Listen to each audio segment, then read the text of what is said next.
natin ang pamahalaang, ang pamilihang panglungsod. Ayan. Diyan po sa Lucena, Oy! Quezon Province. Madami mabibili dyan. Wow! At nandun po si Martin Banaag, maagang nagising. Namalengke. Oo!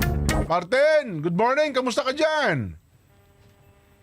Magandang araw, Kuya Nelson, Kuya Jen. Nandito tayo sa pamilyang bayan o lungsod ng Lucena, Quezon, kung saan taas baba at bago-bago umano ang presyo ng ilang mga pangunahing bilihin sa pamilyang panglungsod ng Lucena sa Quezon Province, tulad ng mga gula, isda at karne ayon sa mga maninda dito.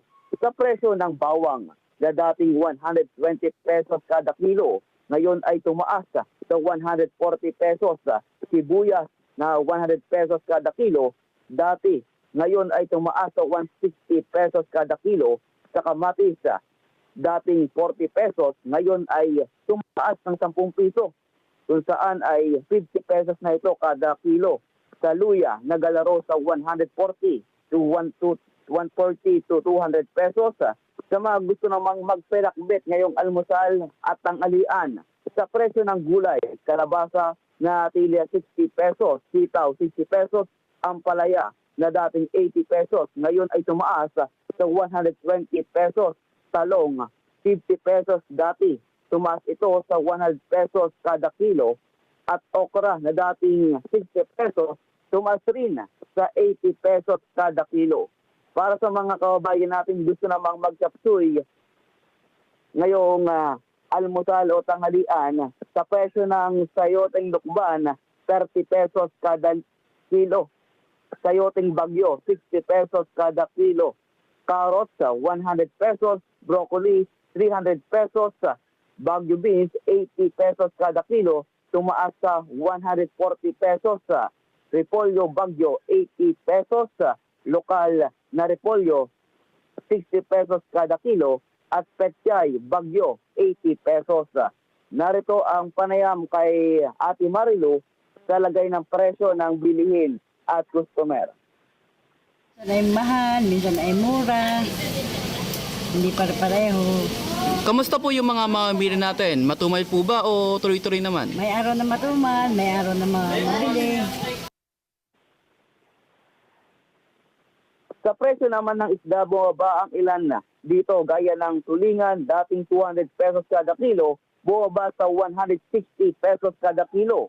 Sa gulunggong, dating 280 pesos, ngayon ay 240 pesos na.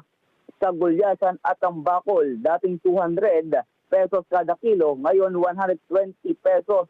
Tumaas naman ang presyo ng tilapia na dating 140 pesos, ngayon ay 160 pesos na kada kilo. At dilis na dating 50 pesos kada kilo, ngayon ay 70 pesos kada kilo. Narito naman ang pahayag ni Ate Lori Romero na tindera ng isda.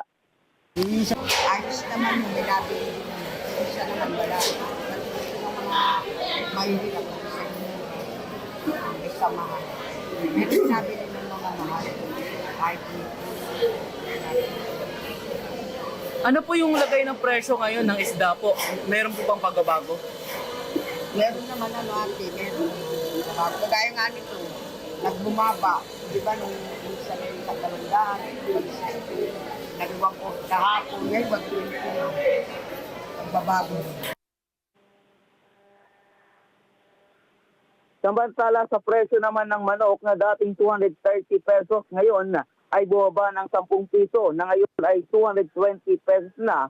At karne, baboy, bumaba rin ng 10 pesos na dating 400, ngayon ay 390 pesos na kada kilo. Dagdag pa ng ating mga kababayang maninda dito ay wala na sila umanong ipaparating pa sa pamahalaan dahil kahit na may iparating sila at kung yun talaga ang galawan ng presyo sa merkado ng mga paninda nila ay wala silang mga gawa.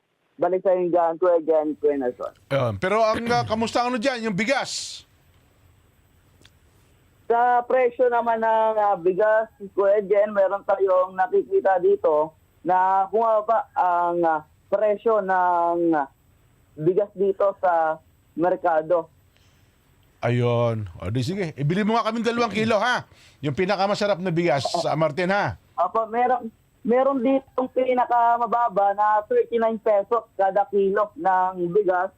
Meron din na 38, meron ding 34 kuya diyan.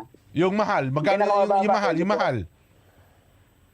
Yung pinakamahal na presyo ng bigas dito ay 52 pesos kada kilo. Ito yung dinurado.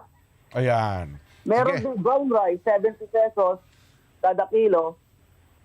Oo, yung dinurado, tag 1 kilo kami ni Nelson ha. Pwede po natin bilhin. Yan, okay. Dahil mo agad mamaya, O, mag-almusal kami. Abangan mo, mga alas 7, Dito na. ipasaing mo na rin ha. Lagyan mo na ng ulam. Masarap po yan. May kasama kisipata ng paborito po ninyo. Yan, Ayan, yan, yan, yan, yan. Crispy yan. patang.